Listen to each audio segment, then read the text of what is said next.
and some pastors and teachers, for the perfecting of the saints, for the work of the ministry, for the edifying of the body of Christ, till we all come in the unity of the faith and of the knowledge of the Son of God, unto a perfect man, unto the measure of the stature of the fullness of Christ.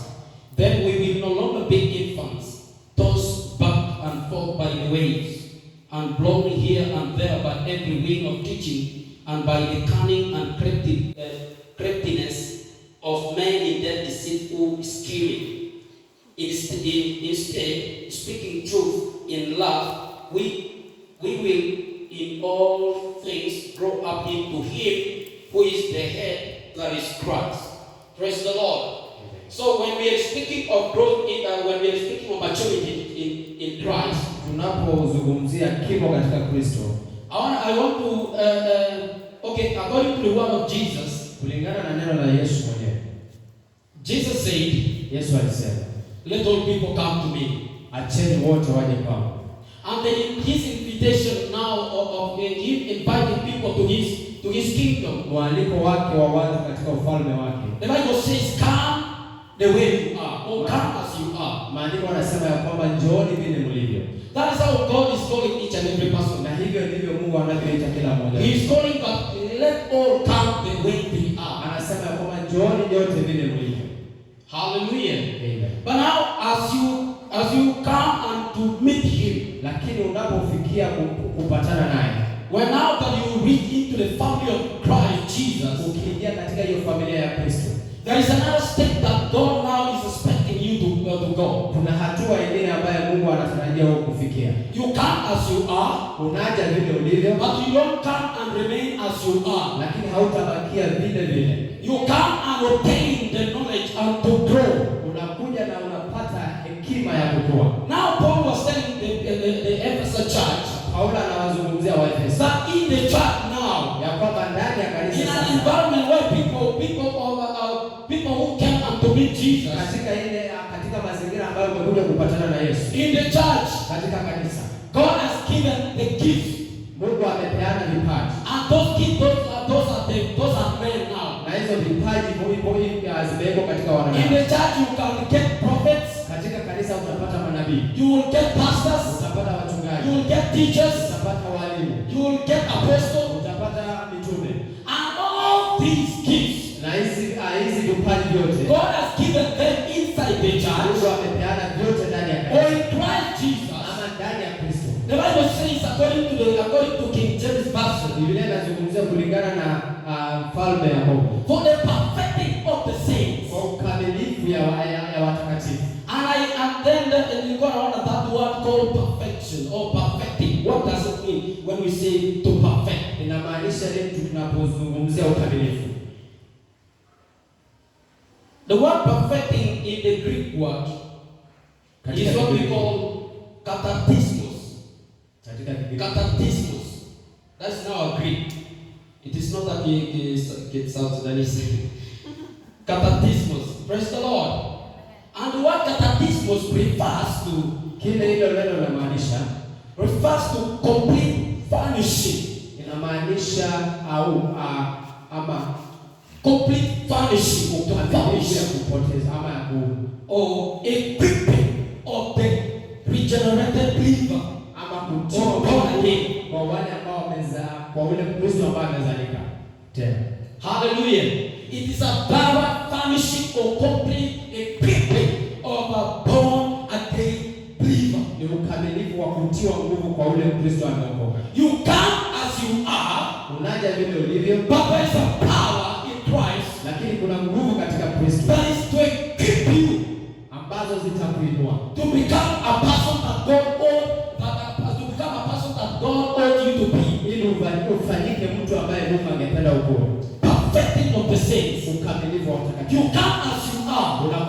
You come as a sinner. You come as weak as you are.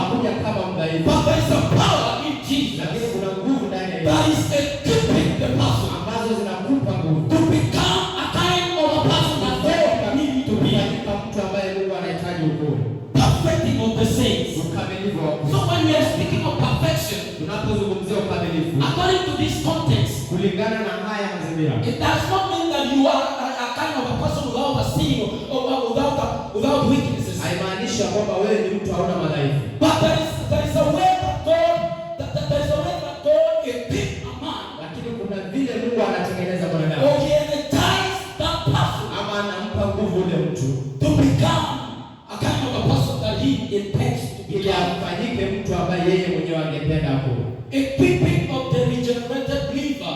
Kutiwa nguvu kwa ule Mkristo ambaye amezalika tena. Regenerated, a person who is born again. Mtu ambaye amezalika tena. Who has come to believe in the Lord Jesus Christ. Yule ambaye amemwamini Yesu Kristo. And who has confessed na yule of the Lordship.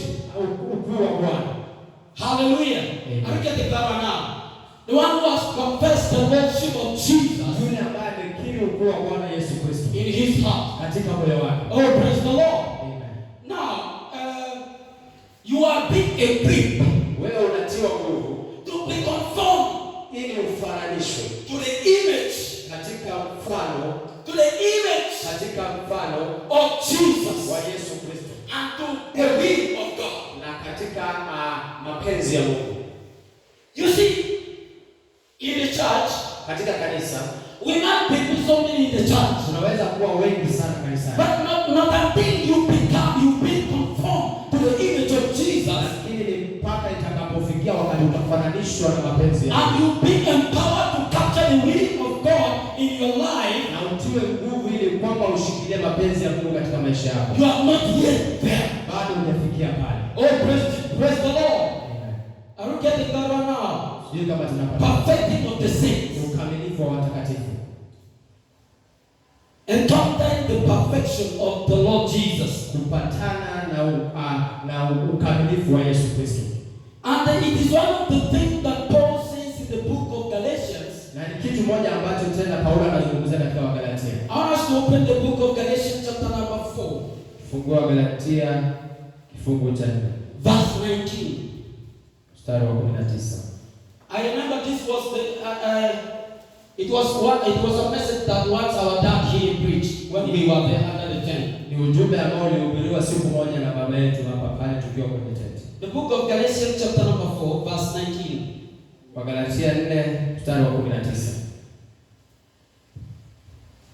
My dear children, for whom I am again in the pains of childbirth, until Christ is formed in you.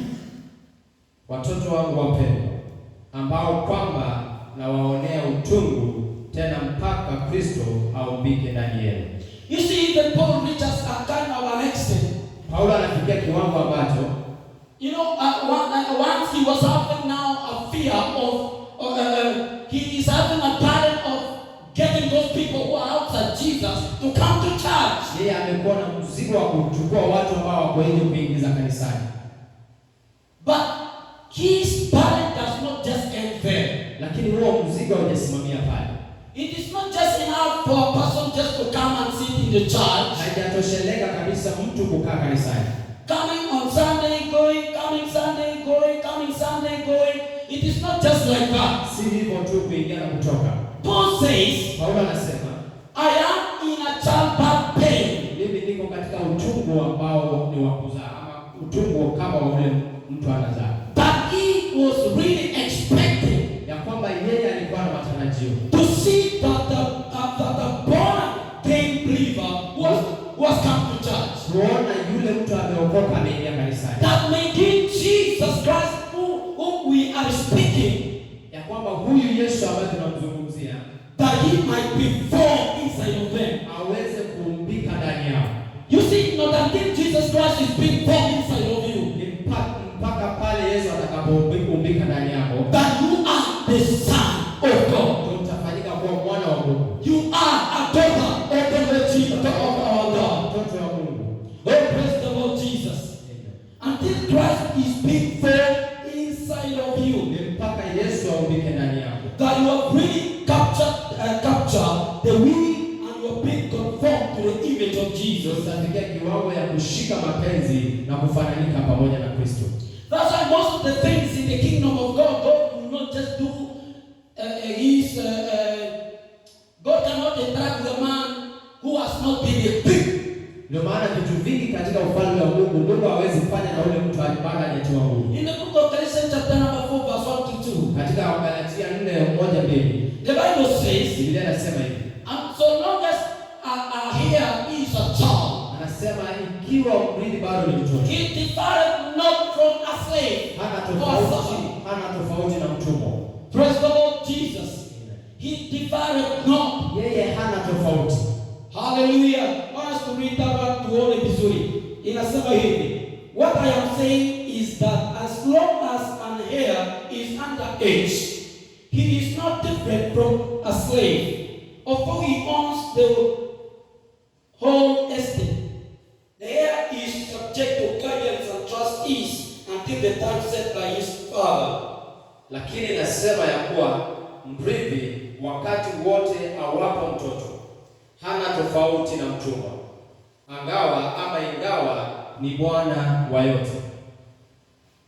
Hallelujah. You sit down now.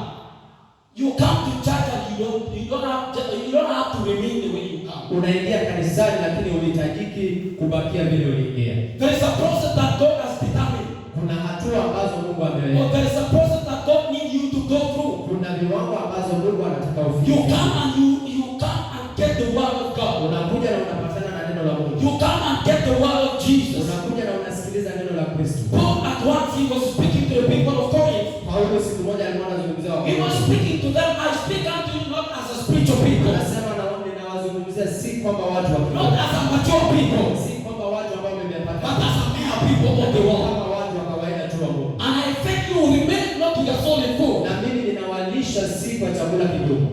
Hallelujah. You see, that is the level that you should go.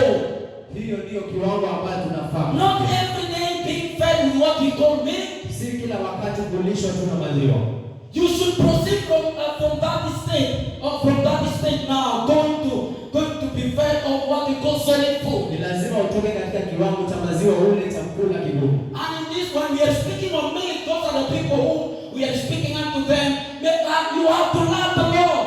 Hao ndio watu tunapozungumzia maziwa, tunazungumzia watu ambao bado tunawaashiria katika You upendo. don't have to see it anymore. Haufai kuwaona tena. Lakini bado unarudi unafanya dhambi. You going back and you do that kind of sins again and make the same mistake. Bado tena unarudi pale pale ulipotoka. Pastor anakuja anakuhubiria God is so much merciful to us. Na kwamba Mungu anakuambia Mungu ana huruma sana. Unainua mikono and you say to God, forgive me, this is the last one. Unaambia Mungu nisamehe maana hii ndio. But from there going back again and you go and do the same thing. Baada ya pale tena unarudi pale unafanya kile kile. Hallelujah. You see, we continue preaching the same message of forgiveness. Tunaendelea kuzungumzia ujumbe mmoja wa msamaha. The word of milk. Neno la maziwa. And yet that's not the intention of God that you should remain there. Lakini hilo si kusudi la Mungu. You see, there is a level that God is calling each one of us. Kuna kiwango ambacho Mungu anatuita kila That mtu. we should come and now listen to the word, what we call a solid food. Ya kwamba ni lazima tukuje tusikilize neno la Mungu ambaye ni chakula kigumu. And Paul called it the word of righteousness. Na Mungu Paulo anasema ya kwamba ni neno lenye haki. Whereby a pastor is not going to have a fear of leaving you alone. Pia pale ambapo mchungaji hatakuwa anaogopa kukuacha peke yake. Wale ambao wako university or colleges ukienda huko, you know, there is a level that when you have grown in the word of God. Kuna kiwango ambacho unapokuwa kwenye neno la Mungu. Even though a pastor is going to tunakwambia wewe uende huko upika a place of a great wickedness. Hata kama mchungaji atakuachilia uingie katika mazingira ambayo si sahihi. We have a certain place called Runda. Where we are living. Tuna mtaa inaitwa Runda. And that place is so much wicked. Na hiyo eneo ina uovu. And the majority who are living there are the young people. Na wengi ambao wanaishi pale ni wanawake. So much wicked. Na kuna uovu mwingi. That if you have not attained what we call stature, what we call when you have not grown up, ni pale ambapo kama hujapata kimo katika in the word of God, katika neno la Mungu, you're going to lose salvation. bado utaenda kupoteza hiyo. Or you're going to do the same thing. Ama unaweza kufanya yale ambayo yanatendeka pale. Hallelujah. So that when you get you as a person not attain what we call stature and stamina. Kama ukifikia pale wewe ambao umepata hiyo kimo, you are not going to if you see ukiona kile ambacho wanakifanya, you are not going to do the same thing they do. Utakifanya kile wao wanafanya. But you're going to do what God is telling you to do as a son. Utafanya kile Mungu amesema ufanye kama mwana katika ufalme. Hallelujah. Amen. Now, for a person now to attain what we call grow, for you to grow in the world, for you to attain maturity in the kingdom of God. Ili mtu apate hiyo kimo ya ukamilifu katika ufalme wa Mungu. What are those things, or what are the steps that you should be following so that you should become a person who has a stature? Ni hatua zipi ambazo unahitaji kuzifuata ili ufanyike huyo mtu ambaye anapata kimo katika ufalme wa Mungu? Hallelujah. I will not preach much on this, but sana baadaye nitaongea in the second service. Help me to bring those tools that are, or those materials that will help you to attain what we call stature in the kingdom of Jesus. Wacha tu nipeane vitu kadhaa ambazo zitakusaidia kupata kimo katika Ukristo. What we call number one is the word of God. La kwanza ni neno la Mungu. You submit yourself to the ministry of the word of God. Unajipeana katika huduma ya neno la Mungu. According to the book of Acts, katika Matendo ya Mitume chapter 20 verse 32. 20. The book of Acts, Matendo ya Mitume 20. 32. Inasema hivi. Now I commit you to God and to the word of His grace, which can build you up and give you an inheritance among all those who are sanctified. Basi sasa nawaweka katika mikono ya Mungu na kwa neno la neema yake ambalo laweza kuwajenga na kuwapa urithi pamoja nao wote waliotakaswa. Oh, hallelujah. What will enable a person, what will help a person to grow in the kingdom? Kile kitasaidia mtu kukua katika ufalme. It's not the motivation of man, si ile faraja ambayo unapewa na watu, but the word that proceeds from the mouth of God. ila ni neno ambalo linatoka kwenye kinywa cha The word of God itself that is going to help you to attain maturity in the neno kingdom. la Mungu lenyewe ndio litakusaidia kupata kimo katika roho. Praise the Lord Jesus. Yes, that's why according to this word that we have just read here, ndio maana kulingana na neno hili ambalo tumelisoma, that the Spirit is telling us that I commit you then to God Himself. anasema ya kwamba ninawatia katika mikono ya Mungu. Then He said to the word of His grace, Na kwa neno la neema yake, the word of God neno la Mungu that is able to build you up, ambaye na uwezo wa kukujenga, that is able to build you up in the kingdom, ambaye na uwezo wa kukuinua to become a son of God. ili kufanyika mwana wa Mungu. You see, in the kingdom of God, when you are speaking a son of Katika God, ufalme tunapozungumzia mwana wa it is Mungu, not all people who are sons, who are in the church, who are in the church and who belong. si wote walio kanisani, si wote walio kanisani ndio wana wa Mungu, But only people who have grown enough in the word of God. lakini tu ni wale ambao wamekuwa katika uelewa wa neno. Though you were saved yesterday, Wewe uliokoka jana, you have to come and submit yourself to the ministry of the word of God. ni lazima ukuje na ujipeane katika huduma la neno la Mungu. First to God, surrender your life. Kwanza peana maisha yako. Surrender to your life to Jesus Peana Christ. maisha yako kwa Yesu Kristo. And as you give your life to God, Na unapopeana maisha yako kwake, then now accept His word basi kubaliana na neno to lake build you up, ili kuweze kukujenga, to build you up, kuweze kukujenga, to become a substance and a person that God needs in His ili kingdom. ufanyike mtu ambaye Mungu anahitaji kwenye Submit to ufalme. the word of the Lord. Jipeane kwenye Paul neno. says in the book of Colossians, Paulo anazungumzia that let the word of God dwell richly into your heart. wacha neno la Mungu likue. Let it get into your heart.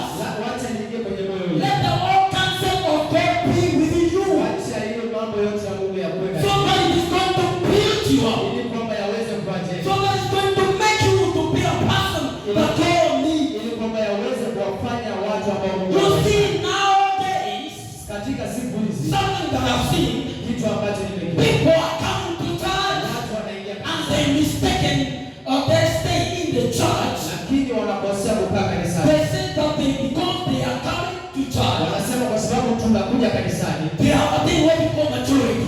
Tumepata ukuu ama tumepata Or because they are singing songs. ama kwa sababu wanaimba nyimbo. Or because they are doing anything in the church. Ama kwa sababu wanafanya kazi yoyote. That they have become the kind of people that God needs. Wanasema wamefanyika wale watu ambao Mungu anawaita. But you see that Paul says, how I cry so much. Lakini Paulo anasema ya kwamba nina kilio ndani yangu. That Christ be formed unto Ya me. kwamba Yesu aupike ndani yangu. And there's nothing in the kingdom of God that is going to be, that you can never become anything in the kingdom of God without the word of God. Hakuna siku utafanyika kwenye ufalme bila neno la Mungu. No.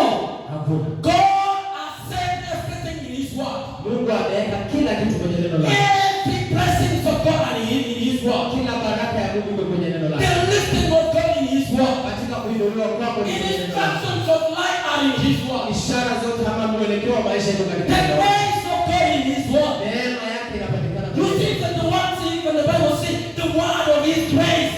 Ndio maana Biblia inasema kwamba neno la neema yake. Make up your mind to submit yourself to the word of God. Tengeneza ama jitengeneze vizuri kwenye Let the word of God build you. Wacha neno la Mungu likujenge. Let the word of God build your life. Wacha neno la Mungu Let likurekebishe. the word of God sharpen you. Wacha neno la Mungu likutengeneze. Let the word of God build you up. Wacha neno la Mungu likujenge. Let the word of God perfect you. Wacha neno la Mungu likukamilishe. That's who you are in Christ. Na huyo ndiye aliye. You miss the word of God. Ukikosa neno la Mungu, You miss all pattern unto the kingdom. unakosa mwelekeo wa ufalme. You miss the word of God. Unakosa neno la Mungu. You cannot. There is a possibility of you terminating even salvation that you believe. Unawezekana ya wewe kuharibu wokovu wote ambao umepokea. You see, even for us, we are yet here on earth. Sisi ambao tunakimbia hapa We duniani, are not.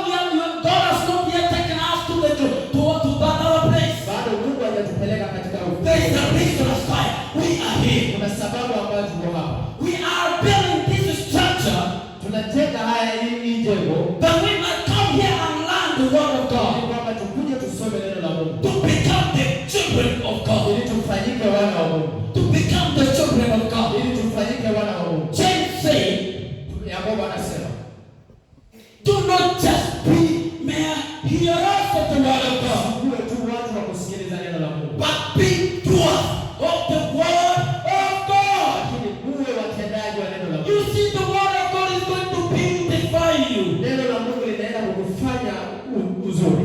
You cannot live without the word of God. Hutaishi bila neno la Mungu. It is ignorant to live without the word of Hiyo God. ni kiburi kuishi bila neno la It Mungu. is ignorant even for you to live in a day without reading the Bible. Kiburi kupita hata siku bila kusoma neno la Mungu.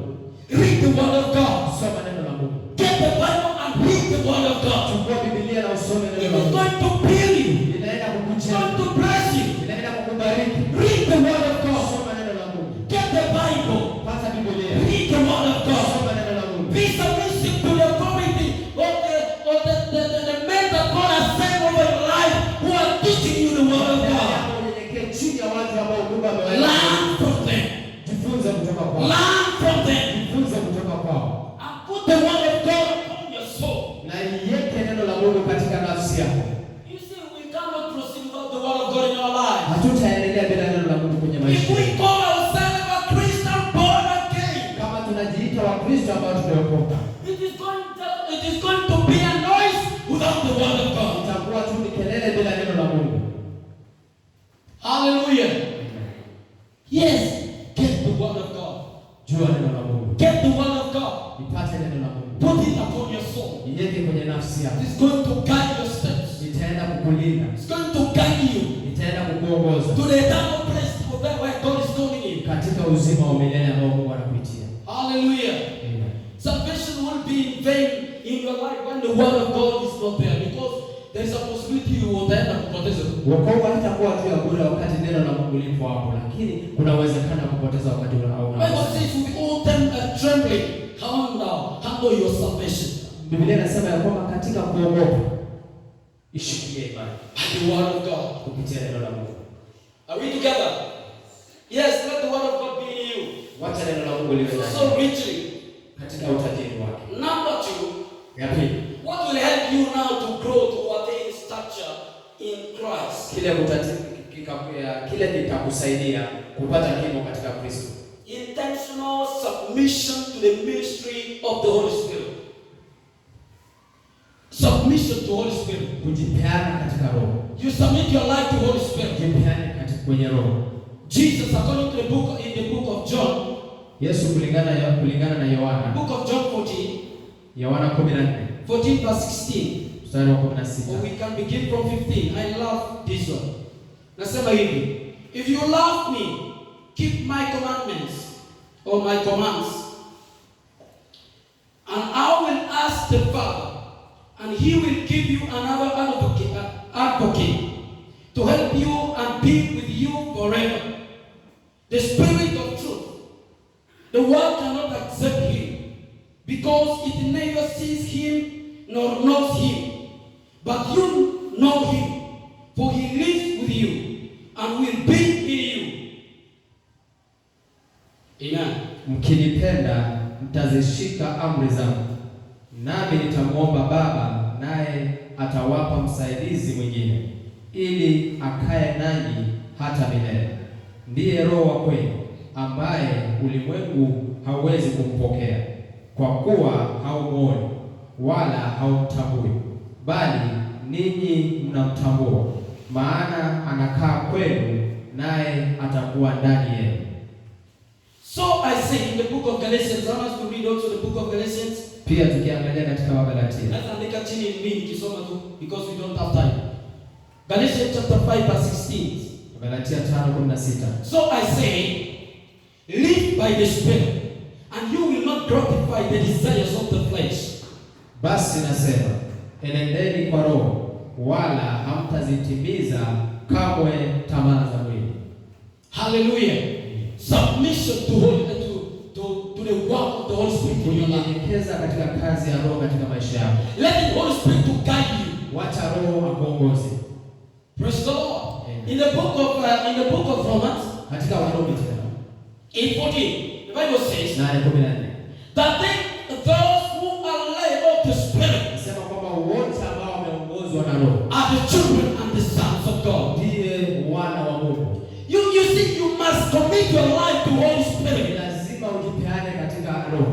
To the leadership of the Holy Spirit. Katika uongozi wa Roho Mtakatifu. To the leadership of the Holy Spirit. Katika uongozi wa Roho Mtakatifu.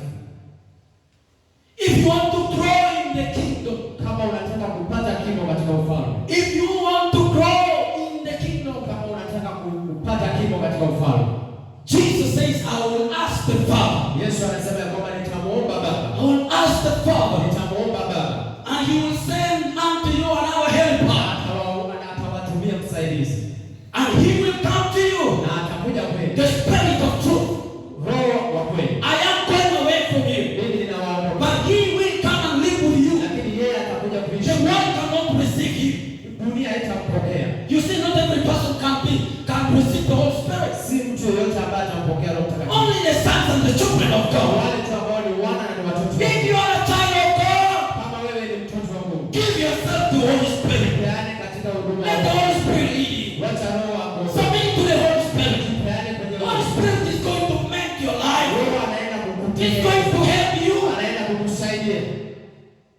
That's why sometimes if you can see people who have submitted their life to Holy Spirit, Ukiona watu ambao wamejinyenyekeza you katika can really tell a Mungu, person who was a drunkard in the world. utaona tofauti yao na wale You can see a person who was drunkard in the world. utaona ule mlevi alikuwa huko And when he has come to Christ Jesus na amekuja katika and Kristo submitted his life to Holy Spirit, na akajipeana katika huduma ya you Roho, will see changes. utaona tofauti, You will see transformation. utaona mabadiliko, You will see growth. utaona ukuaji. You see there's so much in the Word of God what we call mysteries. Kuna mambo mengi ambayo tunaziita siri katika neno la Mungu, And those mysteries, those are the things of life. na hizo siri ndio mambo ya uzima, The Bible says you cannot comprehend them without the Holy Spirit. na kwamba hutaweza kuelewa bila uongozi wa Roho. So when you come and you submit your life to Holy Spirit, Unapokuja na unajipeana katika uongozi wa He Roho, begin to reveal unto you the secret of God. anaanza kukufunulia siri za Mungu, The secrets of God. siri za Mungu, The secrets of life. siri za uzima. Then He leads you. Anaanza He kukuongoza, empowers you. anaanza kukutia nguvu, He helps you. anakusaidia. your life to Holy Spirit. Peana maisha yako kwenye Roho. He is going to make and to help us to become the sons. Anaenda kutufanya na kutusaidia kufanyika wana. Submit to Holy Spirit. Jipeane katika Roho Mtakatifu. Hallelujah. Amen. You see, when the Bible says, live by the Spirit. Biblia inasema ya kwamba enendeni kwa Roho. And you will not gratify the desires of the flesh. Na hamtazitimiza kama tamaa za mwili. You know, there are two things in the Bible that mean, there are two things, two biggest problems in the Bible. Kuna matatizo mawili makubwa Not kwenye in the Bible, in the life of man. ama katika maisha ya wanadamu. Number one, what we call sin problem, the problem of sins. Ya kwanza tunaita tatizo la dhambi. And the other one is flesh. Ya pili tunaita mwili. So since that one, it is only God who helps us to overcome that one. Dhambi ni Mungu tu anatusaidia kushinda. When He came and died for us, Wakati alikuja na akafa kwa ajili yetu and He has given us life. na akatupa uzima. But now when you come to Jesus, Lakini unapokuja kwa Yesu, what you will, it is you now to continue walking, ni wewe kuendelea kufanya sasa. maintaining the victory that God has given to you Ushikilie ile ushindi Mungu amekupa. by giving your life to Holy Spirit. Kwa kupeana maisha yako kwenye So Mungu. that you get to transform your life, Ili upate kujibadilisha. to be empowered by the Holy Spirit, Kutiwa nguvu na Roho to Mtakatifu. overcome every desires of the flesh. Kushinda kila tamaa ya mwili. Every desires of the flesh. Kila tamaa ya mwili. The Spirit of the Lord will help you Roho wa Mungu to atakusaidia overcome them. kuyashinda. The Bible, sometimes you've been prompted in the body. Wakati mwingine unaanza kuhisi ndani When yako. people hurt you so much, Wakati watu wanakuumiza. you are tempted to respond unto them body. Unajaribiwa kuwatamkia mabaya. That is now the working of the flesh. Hiyo ni tamaa ya mwili. But by the Spirit of God, Lakini kupitia kwa Roho wa Mungu He will help you now to overcome and to be silent. atakusaidia kushinda na kukaa kimya. You see, there's situations in life that are so much hard for you. Kuna mambo mengine ambayo ni magumu kwako. But when the Holy Spirit is at work, Lakini wakati wewe anafanya He will help you. atakusaidia. He will help you. Atakusaidia. He will hold your hand. Atakushikilia. He will help you. Atakusaidia. Even the Bible call Him the comforter. Biblia inamuita msaidizi. He will comfort you. Atakusaidia. So meaning without the Holy Spirit, then you cannot make it in life. Kumaanisha bila Roho Mtakatifu Without the hautakuwa. Holy Spirit, you cannot make a step forward. Bila Roho Mtakatifu hautasonga hatua mbele. He is God, the Holy Spirit. Yeye ni Mungu Roho Mtakatifu. Do not grieve the Holy Spirit. The Bible says, Usimkasirishe Roho. do not grieve the Holy Spirit. Usimkasirishe Roho Mtakatifu. You see, when you are born again, the Spirit of God is coming. He is living inside of you. Unapookoka Roho Mtakatifu anakuja na anaishi ndani The yako. Bible says we are the temple of the Holy Spirit. Biblia inasema ya kwamba sisi ni hekalu ya Roho He Mtakatifu. is living inside of our Yeye life. anaishi ndani yetu. So He is there with you. Yeye yuko pamoja nawe. Submit to His leadership. Jipeane katika uongozi wake. Give your life to His leadership. Peana maisha yako katika uongozi wake. Give your life to His leadership. Peana maisha yako katika uongozi wake. Hallelujah. Hallelujah. Submit to Him. Jipeane kwake. The other one, nikimaliza, but I have many points, but because of time, let me give you the last one. Wacha nipeane ya mwisho. Your submission to pastoral leadership. Kujinyenyekeza katika uongozi You see, wa mchungaji wa wakubwa. hallelujah. Let me tell you one thing. Wacha niwaambie kitu kimoja. For us really to grow, Ili sisi kwa kweli tukue, to become the people that God has told us to be. ili tufanyike watu ambao Mungu ametuita tukue, You must learn to submit your life to the leaders. ni lazima ujifunze kujinyenyekeza katika uongozi. In our church here we are having Pastor Morris. Katika kanisa letu tuna mchungaji Morris. God was telling the children of Israel Mungu alikuwa anawazungumzia Wanaisraeli that I will choose unto you the pastors. ya kwamba nitawachagulia wachungaji. God is the one who chooses pastors for us. Ni Mungu ndiye ana uwezo wa kuchagua wachungaji. Submit to them. Jinyenyekeze kwao. Submit to them. Jinyenyekeze kwao. Hallelujah. Are we together? In the book of Hebrews, tukisoma tu kwa haraka katika Waebrania 13:17. 13:17. Hebrews 13:17. You must grow. Telling you, we must grow. Ni lazima tukue. By submitting our lives to the leaders or to the appointed servants of God. Kwa kujinyenyekeza kwa viongozi ama kwa wale Mungu amewateua. Without that, you miss it. Bila hiyo utapoteza. You miss all that package of blessings and all that God is having for you. Utapoteza vile baraka zingine zote Mungu amekuwekea. Hebrews 13:17. Waebrania 13:17.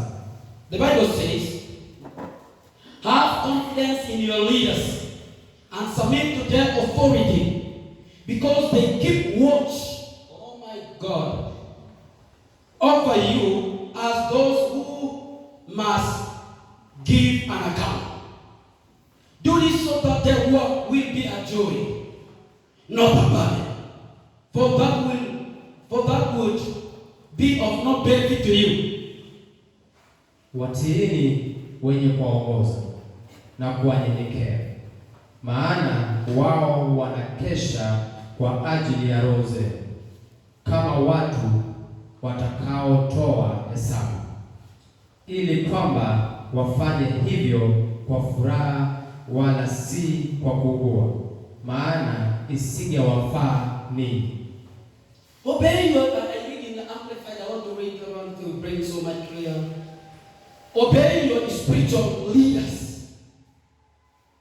Praise the Lord.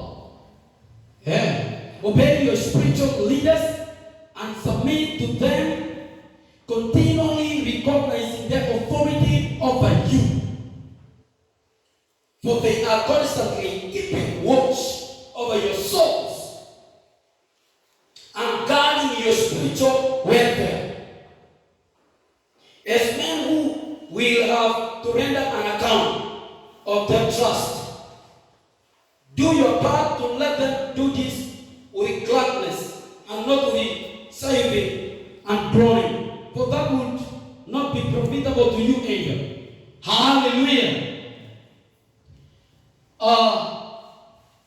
This is the work of the work of pastors and the leaders. Hii ndio kazi ya wachungaji ama ya viongozi wa kiroho. The Bible says, we have just read it here. Tumesoma tu hapa sasa. They keep watch over you.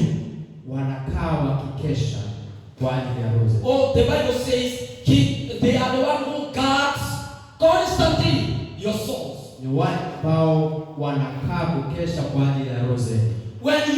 When you disregard them, unapokosa kuheshimu, your soul is in trouble. Nafsi yako iko kwa matatizo. Sorry for saying that. Samahani kwa kusema hivyo. Your soul is in trouble. Nafsi yako kwenye matatizo. When you disregard them, when you don't recognize them, unapokosa kuwaelewa na kuwajua kwamba wameenda, when you don't respect and honor them, unapokosa kuwaheshimu na kuwapa hiyo heshima, you miss the agenda that God is giving you to be transformed and to be mature in Christ Jesus. Unapoteza ile lengo ambayo Mungu ameweka ndani yako ili kwamba ukue ufanane naye. You see, you must submit to them. Ni lazima ujinyenyekeze kwao. You must submit to them. Ni lazima ujinyenyekeze. You must recognize them. Ni lazima uwatambue. Sometimes you can ask Morris or our father here. Wakati mwingine utamuuliza mchungaji wetu Morris ama baba yetu. You know, sometimes you don't know a kind of life that they are living for the sake of us. Unaweza kuanza kuelewa yale maisha wanaishi kwa ajili yetu. They are praying for you. Wanatuombea. They are getting the word of God for us. Wanasoma na kupata neno la Mungu. They are doing so much for us. Wanafanya mengi kwa ajili yetu. Because they have been ordained to do it so. Maana wametiwa mafuta. God has chosen them to guide our life. Mungu amewachagua kuongoza. You see, sometimes you might, okay, some of them, we can say, you might, or they might not be able to meet your credentials. Wanaweza kuwa wajisikia vile wangu wewe unavihitaji. Morris, hapana. If you say that one, ukisema hivyo, you are in danger. Wewe uko